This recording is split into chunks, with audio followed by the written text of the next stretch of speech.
Okay, well, thanks for joining us. Thanks for joining us online. Last couple of weeks, I've been updating some statistics.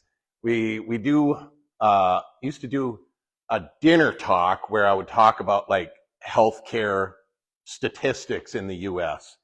And it's not to bash medicine or bash anybody else, because God knows without the medical system, I wouldn't be here. Getting mauled by a bull, having my appendix rupture, multiple things throughout my life. If they weren't there, I wouldn't be here. So I'm thankful for that system. But we always talk about chiropractic isn't just the art of adjusting someone's spine. It's first and foremost a philosophy. So that philosophy is kind of like the filter through which you see the world, and your philosophy affects then the decisions that you make. So when we look at some of these statistics and look at some of the problems that we're up against, I truly believe that a change in philosophy is probably the answer to a lot of these problems. And that's what we're gonna kind of, go over. But this will be pretty basic for some of you guys, because you guys are a little more advanced than some of the people joining online tonight. But you probably haven't seen a lot of these updated stats, and that's the stuff that's the meat and potatoes of tonight, and then the philosophy portion, okay? So our healthcare system in the U.S. is made up of, when we say healthcare, we're talking about doctors, hospitals, and research and development of new drugs, new surgeries, and procedures and technologies, okay? So when we say the healthcare system, that's what we're talking about. We're actually not even including alternative, okay? We're just talking mainstream healthcare in the U.S. This is where the money's going in terms of research and development and all those good things. 95% of all medical breakthroughs that happen in the world happen here in the U.S. And we spend a lot of money to get that, okay? So when you're talking about the cost of healthcare in the U.S., and these stats were just updated for 2023. So again, not looking at anything alternative, just looking at the mainstream medical system in the U.S. Are we talking we spend millions? Are we talking we spend billions? Or are we talking we spend trillions? We're spending trillions. It's $2.1 trillion with a T. So it's a lot of clicking and a lot of zeros, okay? So we should have something to show for that. But when you look at the stats, they're not staggering, okay? The World Health Organization ranks the health of nations of the world each year. And out of the 41 industrialized nations of the world, we're currently 24th in life expectancy, okay? Meaning there are 23 other countries that have a better life expectancy than here in the U.S., okay? And we spend more than any of these countries on healthcare and on our healthcare system, all right? We're 28th in infant mortality, and that one was really shocking to me, meaning there's 27 other countries in which you could either be born or have a baby and have a better chance of surviving, or that baby surviving, than if they were born in the U.S. In overall measures of health, out of 41 industrialized nations of the world, we're 39th currently in overall measures of health, okay? So, a little disappointing. But, like I said, I think that, and the 2024 projections, that it's going to exceed $2.5 trillion. Again, do we think that pouring more money into that same level of thinking is all of a sudden, like if we spend 3 trillion or 4 trillion or 5 trillion, all of a sudden it's going to work and we're going to be the healthiest country in the world? Probably not, right? And I think a change in philosophy might be in order. So the definition of insanity, remember, doing the same thing over and over again, expecting a different result. So most people want to be healthy. And if you ask them, if you given the opportunity to achieve optimal health, would you do it? Most people will say yes, right? But maybe they don't know what health is, or maybe they're just really not interested in paying the price to be there, okay? And the people that are here and the people that are joining me online, you guys are different than everybody else out there. So I'm not putting you in this boat because you guys actually pay your doctor to keep you healthy, okay? The majority of the civilized world is the opposite. We wait for something to break down, get sick, reach a, rock bottom, and now we have to be rescued. And then it's really tough to fight back from something like that, as opposed to taking somebody who's at a relatively decent level of health and maybe getting them up a little bit and then helping them maintain that. It's a lot easier to maintain something than it is to recover from something, okay? So we need to define what health is, and you guys have gone through this before. So I always look at Dorland's Medical Dictionary and then Webster's Dictionary, and I look at those two together. Dorland says that health is a state of mental, physical, and spiritual well-being or normal function. Those two words, normal function. Webster says it's a state of normal function, those two words, of all the parts of the body, okay?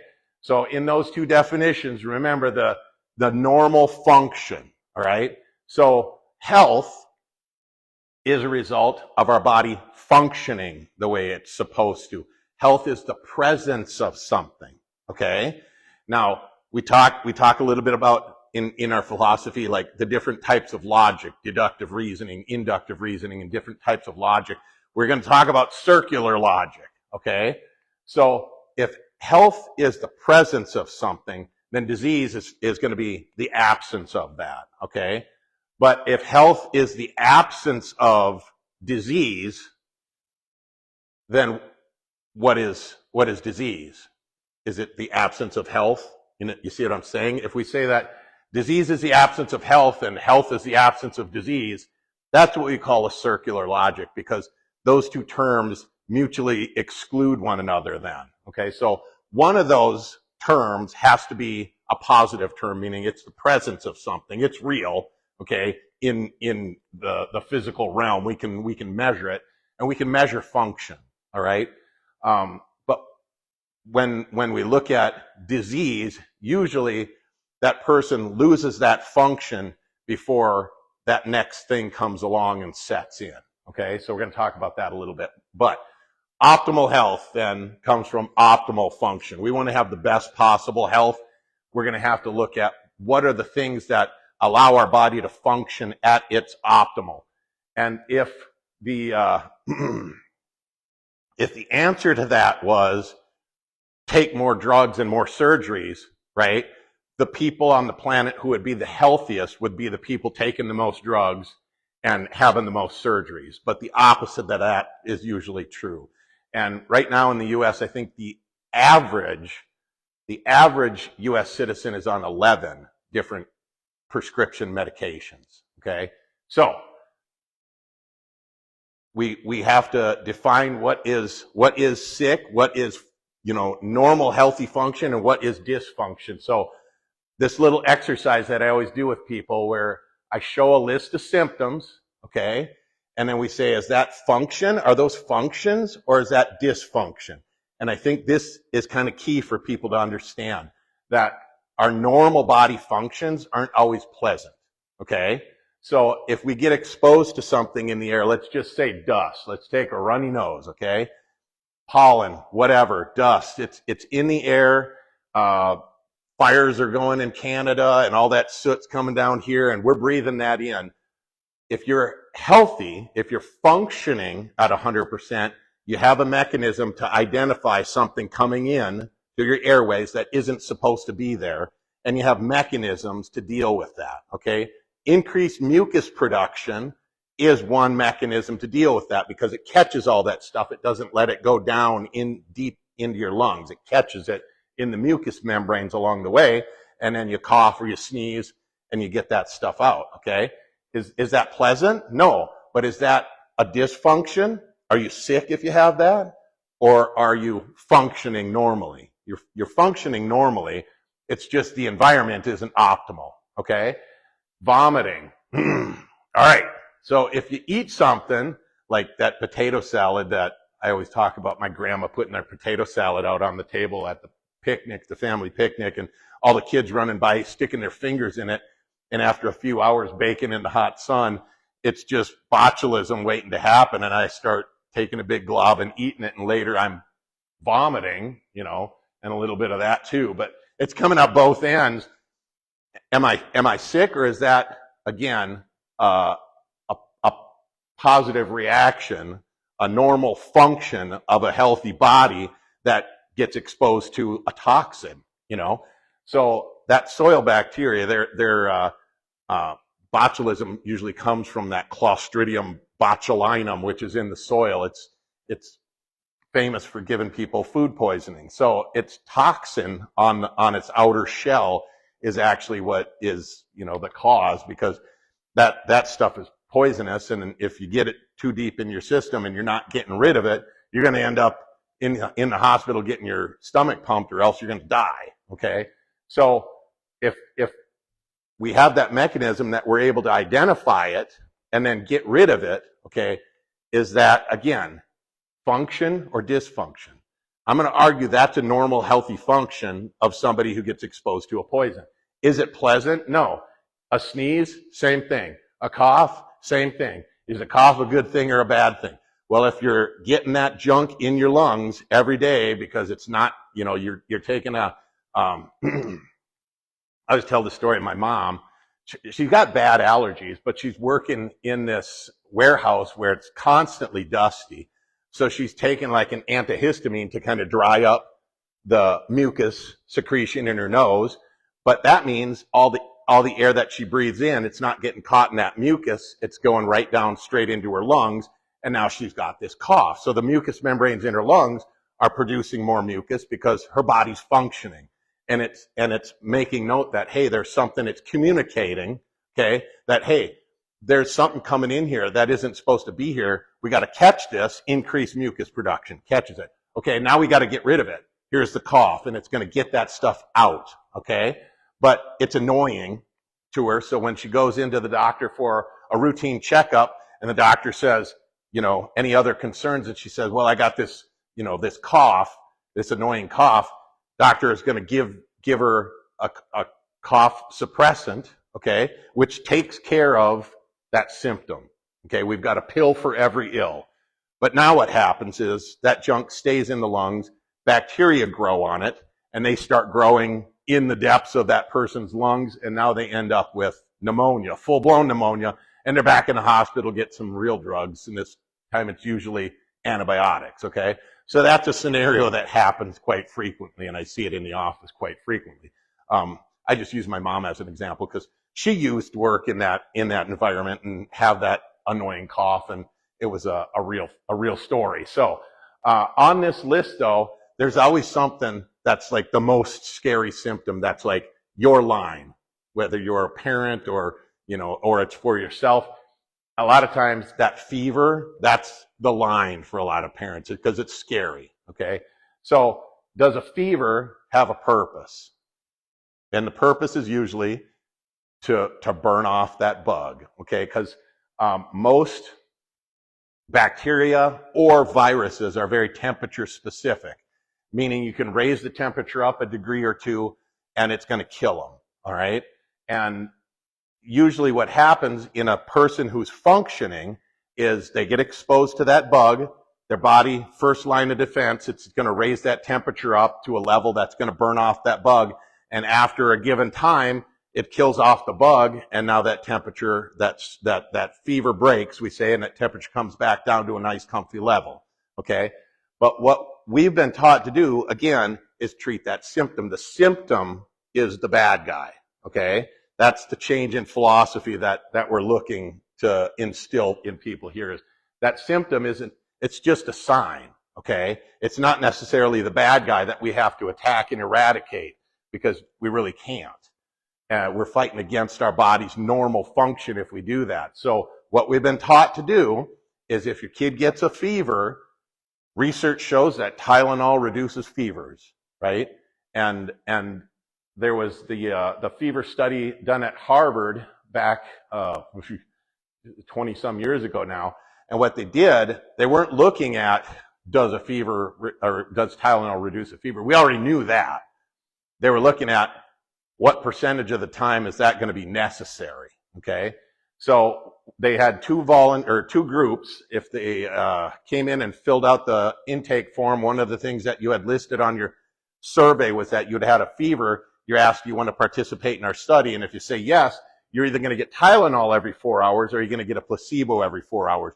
And they're measuring to see how long is this symptom going to go on if we do nothing, okay, versus if we interfere with it.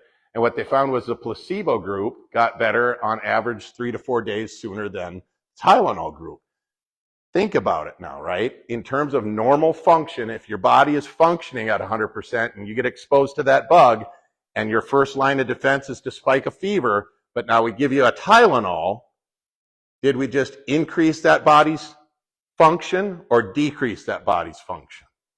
We decreased it. We went 180 degrees the opposite of what that normal healthy function, that normal healthy immune response was, okay? So we're fighting against the body. And what we find is that 3 to 4 days, that's the amount of time that it takes to mount that next immune response with the cell-mediated response, where now we've got to generate immune cells and get them to the lungs or wherever this infection is. And it's going to take 3 to 4 days to do that. And then the fever comes down because we've killed it off manually, right? So they found through the study that 90% of your fever is going to break within 24 hours and 99% of your fever is going to break within 48 hours, which does leave 1%. And in that 1%, they did need intervention. Because I'm not saying let a fever run up to 120 degrees and not do anything about it. If you get a real high spiking fever that shoots up real high real fast, that can be a medical emergency. And thank God we've got a place for you to go for that called the emergency room. But what percent of your fevers are going to be that? Okay, only 1%. All right, so if you're a betting man or a betting woman, you're probably going to just sit back and wait and see, okay, is this kid's body going to spike that fever and then boom, it's done? And if that's the case, 99% of the time it is, then they'll be skipping along, like nothing ever happened within 48 hours, and usually that's the case. So, optimal health comes from optimal function, and what we're finding is more and more that we use these pills for every ills basically as entertainment for the patient to keep their mind busy until their body fights off whatever it is, okay? So your body's going to function 24/7 regardless of what we're doing. And again, part of the chiropractic philosophy is looking at what controls all those functions, okay? And how can we increase or make that system better or just remove interference from that. So if we understand that health is function, what controls all the functions in our body? Well, most people know, okay, our brain, our nervous system, not just the brain. So the brain up there sends the messages down the spinal cord and then out those nerves to all the parts of the body, telling them how to function.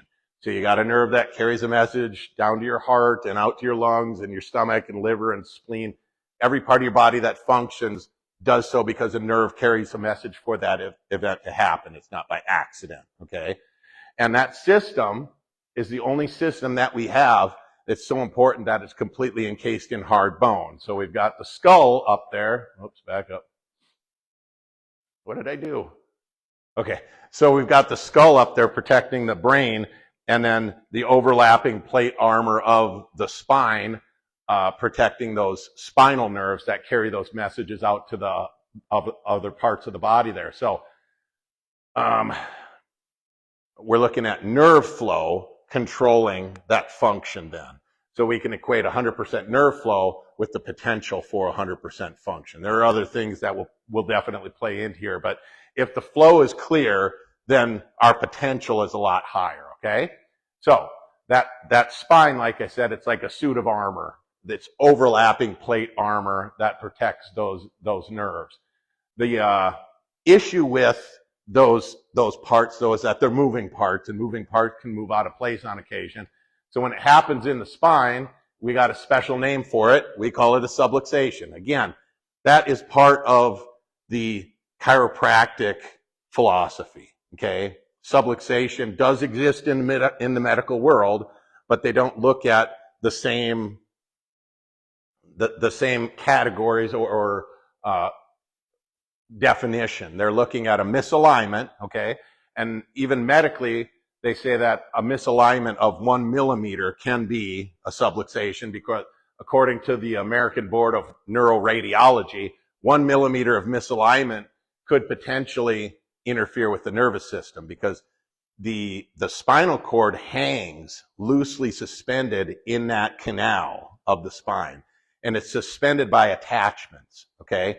So if we put just a millimeter of torque between those two attachments, it puts a tension on the spinal cord, and that's what they've noted, is that the nerve tissue is very fluid in nature, and it's very delicate. So a lot of times, if you put enough torque or enough tension on that cord or on that nerve to equal roughly the weight of a dime, 1 millimeter of mercury, that much pressure on that nerve can reduce that nerve's information going out that nerve, or reduce that nerve's function by up to 60%.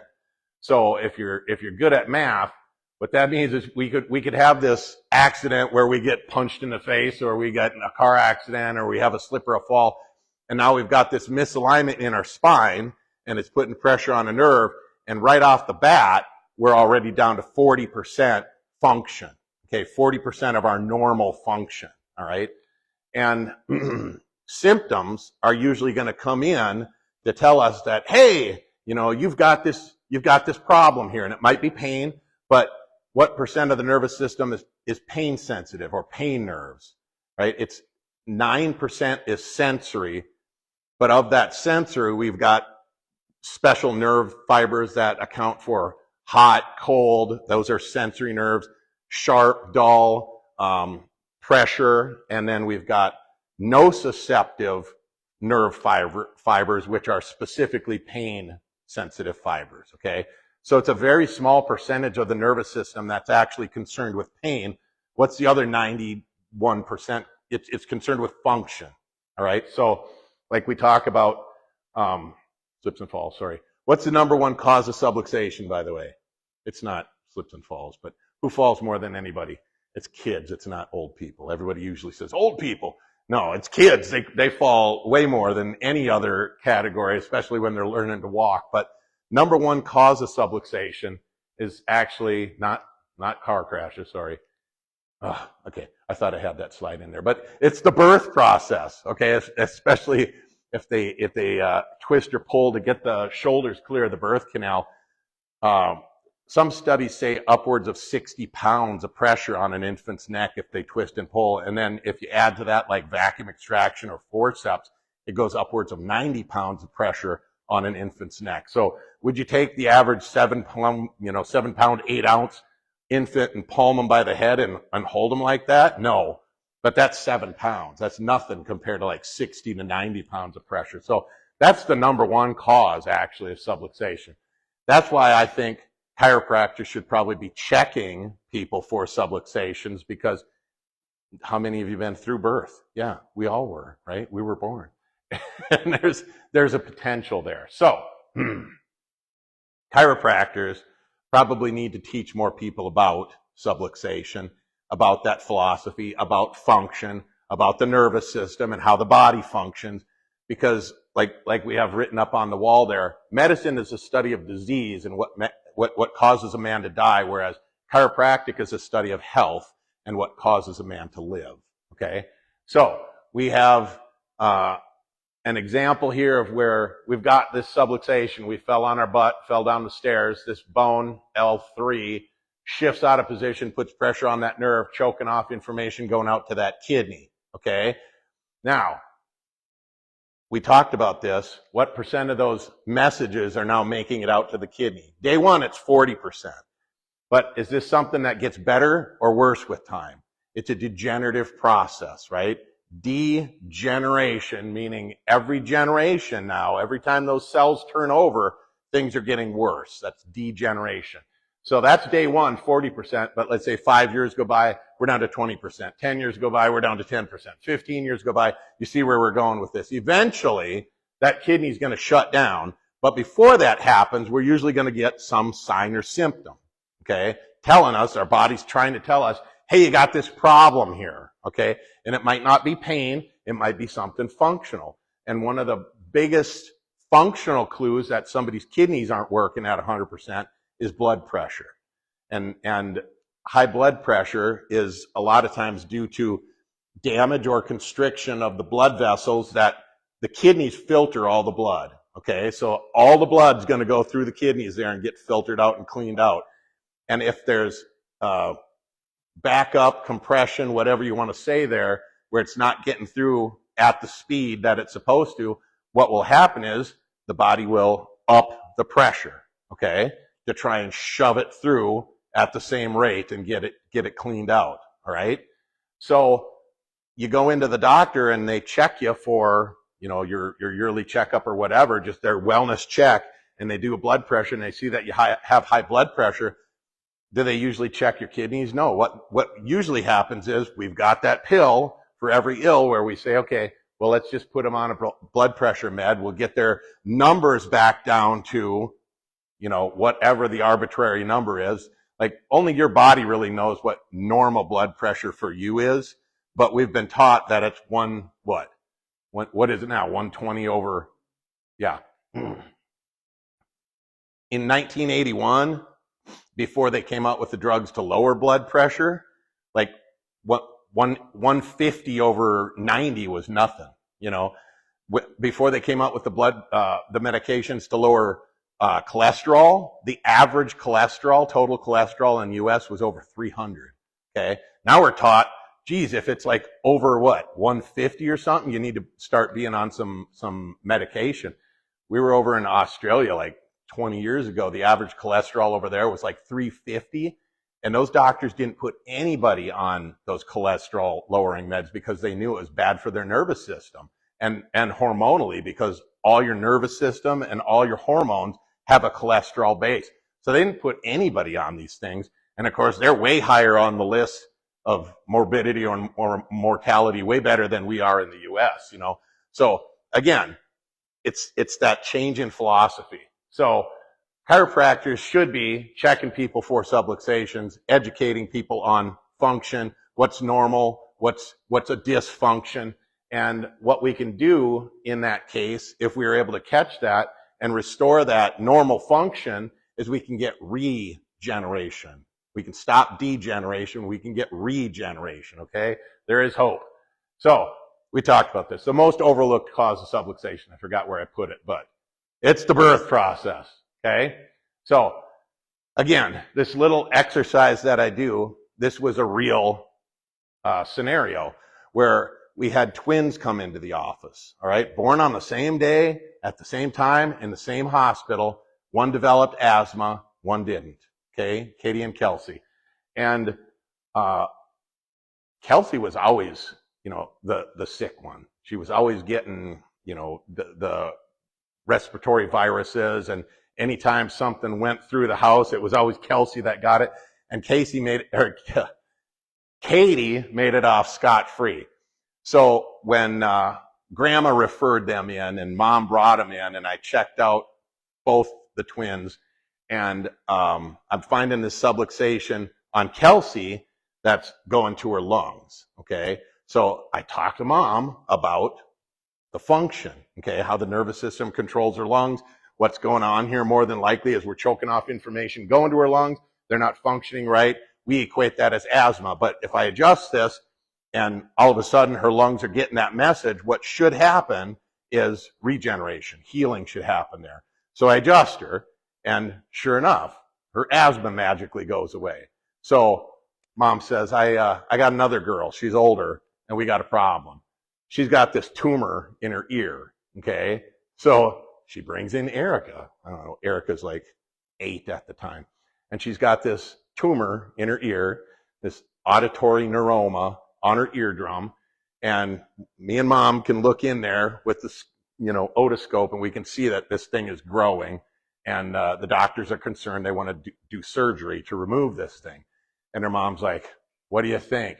You think chiropractic? And now I gotta, I gotta stick to my guns. Like, if I'm preaching this philosophy, I'm going to be tested here. Okay. So do I believe that that tumor is a normal function? No. I think that there's information being choked off to a group of cells, and when you choke off that information to that group of cells, they will revert back to a generic cell type, okay, which is a tumor. Those cells just know how to grow and reproduce. So she's got this tumor there, and my philosophy, my belief is that if I remove the interference to that group of cells, regeneration is going to happen. So I find a subluxation, I adjust it, and over the next 3 weeks, me and her mom watch that tumor shrink up and go away, okay? So again, they would probably call this like a chiropractic miracle. And I told you guys I believe in miracles, but there's no such thing as a chiropractic miracle. Here's the miracle. This is how our body was made. Here's what it was designed to do. And if it's communicating the way it's supposed to, it's going to function the way it's supposed to. And I think we would see a lot more of those miracle cases if more people with those type of things just got checked, just simply get checked. Is it going to be 100% of those people that have a subluxation and that's the cause of their issue? No. But it's probably a pretty decent percentage of the population that has a subluxation that would be immediately improved. Their life, their function would be immediately improved by removing that subluxation. Okay? So that's the update. I just wanted to share that with you guys, and thank you guys again for coming tonight. I'll keep it brief. We're just looking at stats, but you guys know the basics, and I thank you guys for sitting through another one. And thanks for tuning in, and we will see you next week.